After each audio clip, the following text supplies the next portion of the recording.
Okay, podcast community. My name is Cameron King. This is the Three Questions Podcast, episode 19.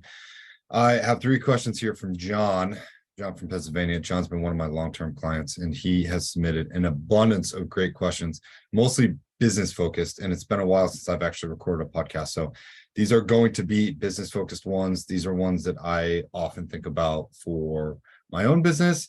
And a lot of the entrepreneurs I work with, a lot of the people building businesses or trying to level up their careers, these are questions that I think you're going to be able to get a lot from. So let's hop right into it. First, of course, our sponsor up through episode 50. I have done a number of these, but Ads Sciences, my friend Howie, is a data science platform and digital advertising service that runs the world's best performing Facebook and Instagram ad campaigns.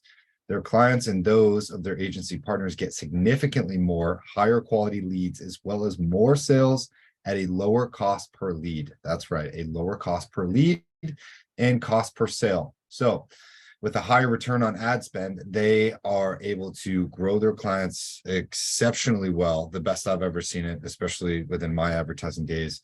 And it's a great fit for both B2B and B2C advertisers across nearly every market and vertical. To learn more about Ads Sciences, you can go to their website, adsciences.com, or you can directly contact Howie.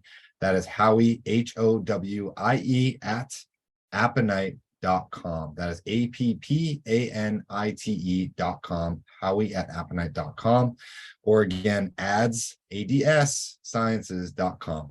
Okay, go check them out. I guarantee if you're trying to grow your product or your business, they would love to help you out, and they will show you exactly what they will do for you and for how much. So before I get into it, okay, I'm going to set my timer for 5 minutes. John, thank you for submitting these questions. Please continue to submit questions as well. I'll read a little bit more about how you can do that at the end, but let's get into it. Question number one, this is episode 19. When it comes to professional services, what are the 5 shortcomings that are limiting my business? Okay. When it comes to professional services, I typically see a number of things working with entrepreneurs, working with C-suite people, and then my 10 plus years, 12 plus years of advertising, marketing, sales. I see this all the time.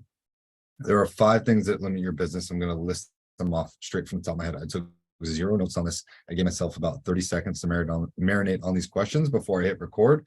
So here it goes. Number 1 is your own self-belief. Okay, that's the first thing that is limiting your shortcoming on your business. Number 2 is you're pigeonholing yourself. Okay, you are so busy trying to be reactive to the work coming in that you are not being proactive in growing yourself. Okay, so you're pigeonholing yourself in a small box that's asking more than you can actually produce. Okay, so you're in too small of a hole, and you need to get yourself out of that hole. You need to invest in knowledge, okay? Because right now you're trying to produce more than you are capable of, and that is going to burn you out, okay? Number 3, excuse me, this is a big thing for your mentality, okay? Shit going on at home. If you have shit going on at home, you will not be able to perform in business. I don't know anybody that has stuff going on at home that performs well at work. So if your home life is not shored up, holy cow, man, get your life together, figure that stuff out, then figure your business stuff out, because people that have stuff going on at home, they're not good at business for long, if that makes sense. Okay. Number 3, if you feel like you have a shortcoming at work, you're trying to do too much. Dude, look at your team. Who's around you, right? Who wants you to succeed? Who's willing to take the load off your back? Okay. I know there are all sorts of team dynamics out there and team building stuff, but at the end of the day, right, if you need help, who is the one person that you can call on your team?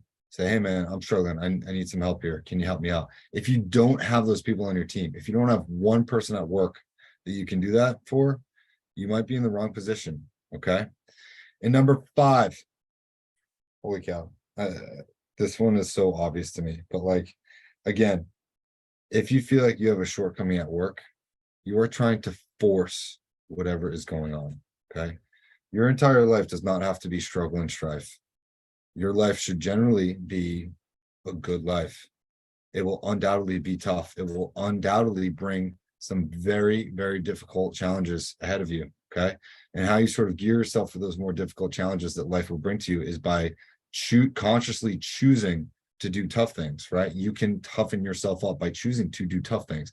But if your entire life, if your entire professional work life, at home life is just struggle and strife, and it always feels like it's against the ground and you're always burning out to the point where you always feel like you have a shortcoming, you are doing this the wrong way. You should be having fun. Life will inevitably throw you challenges. Do not worry about that. Yes, toughen yourself up. But holy cow, if it is always a struggle to get stuff done, if you always feel like you have a shortcoming, if you always feel like you have 5 shortcomings, or there should be any of these 5 shortcomings, you need to look at this last one, okay? How much of your life should be struggle and strife? How much of it should actually be pleasurable and enjoyable, right? Think about this concept of flowing and forcing, okay? If you're always forcing, you're never really flowing. And the most stuff you ever get done is when you're in a flow state, or you're just in a flow feeling. Okay, so think about those 5 things. I just listed them off. I did not write them down. So I honestly think that most people get in their own way when it comes to this one. Okay, you don't need to be Superman. You don't need to get the most stuff done. Okay, you also don't need to self-sabotage yourself and bring yourself out all the time. If you are feeling that way at work, you have got to start making some changes at home. Get your home life in order. Doesn't always have to be a struggle. You shouldn't generally enjoy what you do. And if you are not doing that, it might be time to go and look at something else. Okay, entrepreneur aside, your business aside, don't forget what it means to be and live a human existence, if that makes sense. Okay, 4 minutes 30 seconds for that one. I'm going to hop to question number 2. Okay, second question from John. When it comes to professional services, what are 5 things I'm focusing on that I shouldn't be? This one's a little bit easier. What are 5 things I'm focusing on that I shouldn't be? Okay, number 1, what your coworkers are doing. Number 2, what your competition is doing. Number 3, what other people think of you, for sure. Stop caring about what other people think of you. Number 4, stop thinking the grass is greener on the other side. Okay, the grass is green where you water it. Think about that.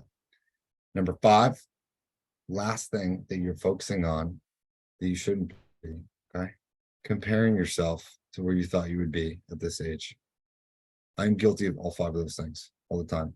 Okay, and if that doesn't make sense to you, I want you to go back 30 seconds and listen to all of those. But those 5 things, probably almost in that exact order, I suffer from all the damn time. It is very difficult to sort of wheel yourself out of that.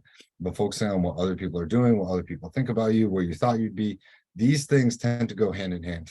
Okay, and when you are comparing yourself to where you thought you would be, or what this person thinks you, or what that person says, you are taking away from your own power. You are allowing other people to live rent-free in your head. You are allowing a story to be written by someone else. And then you take that story and you run it as your own narrative, which is super unhealthy. Okay. So when you focus on other people, number 1, you're not focusing on your lane. You need to focus on what you want to do, right? Write your damn goals down every single morning. Put them on the wall, like I have mine up on that wall. Okay. Some of them just didn't come to fruition. That's okay. I'm going to stop. I'm going to pivot. I'm going to keep moving forward towards the other ones that I know will happen. Okay.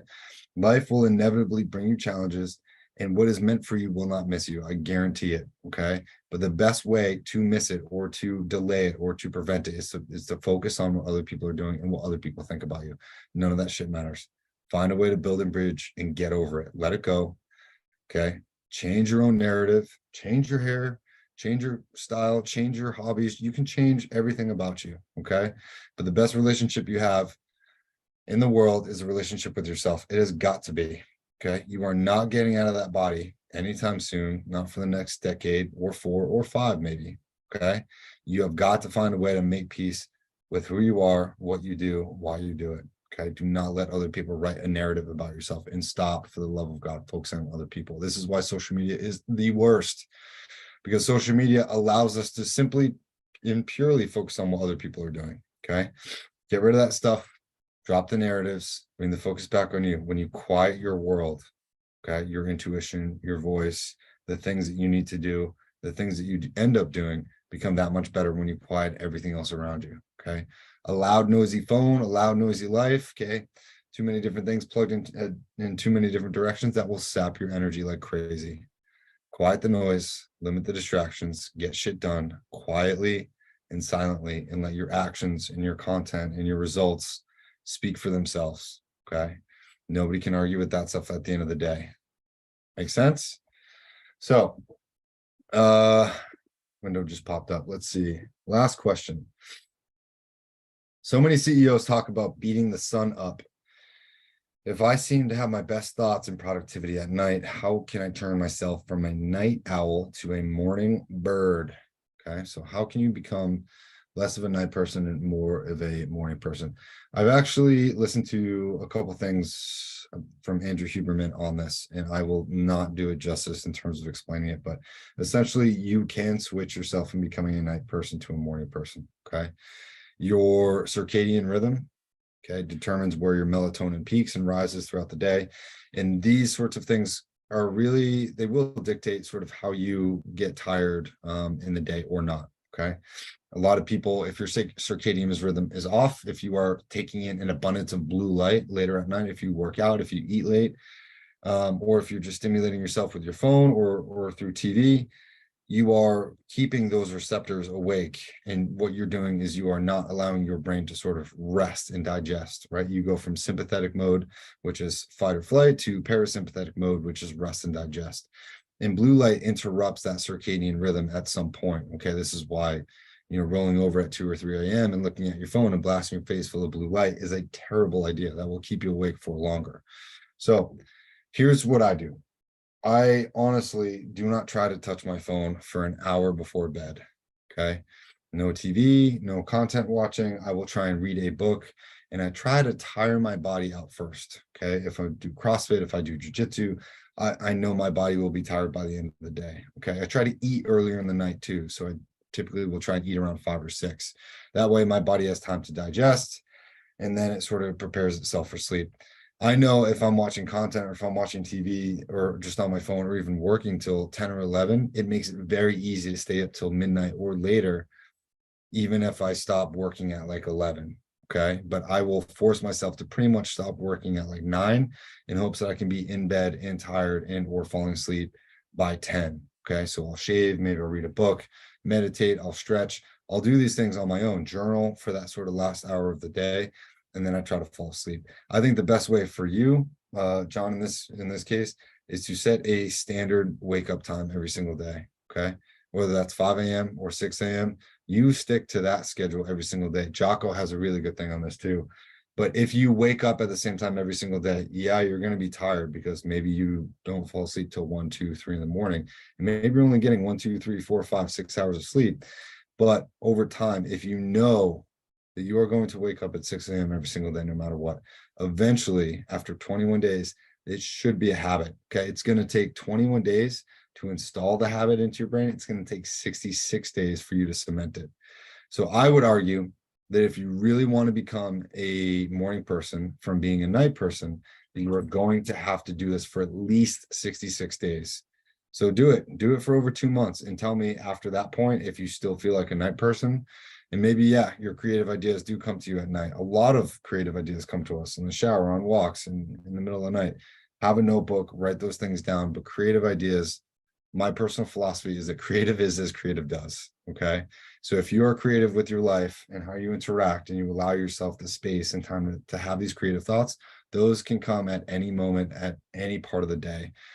You thinking that your best work and your creative things, that is just a story that you are telling yourself in the interim. So delete that story, write a new story, start telling yourself, I am awake and I have creative ideas at all hours of the day. If you make that part of your mantra for those 66 days, I guarantee it'll happen. Okay. That's really all I got for this one. This was a quick one, episode 19. I just wanted to bang it out. Again, thank you to the sponsor of this podcast for now, Ads Sciences, company out of Boston.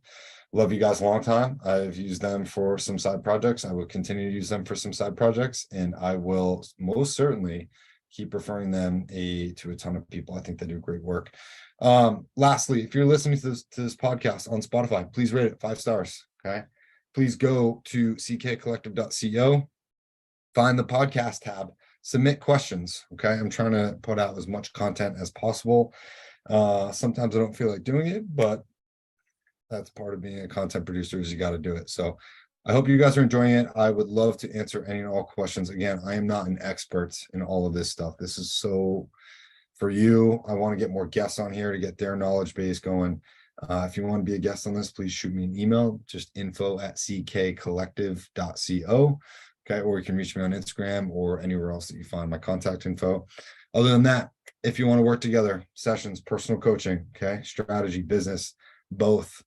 Okay, go to the website, ckcollective.co, book your sessions. I'll send you an invoice, and you can make partial payments as long as you, want to, I guess. So coaching's on their CMO for Hire product. That is for small businesses and entrepreneurs looking for someone who has been there, done that in terms of sales and marketing.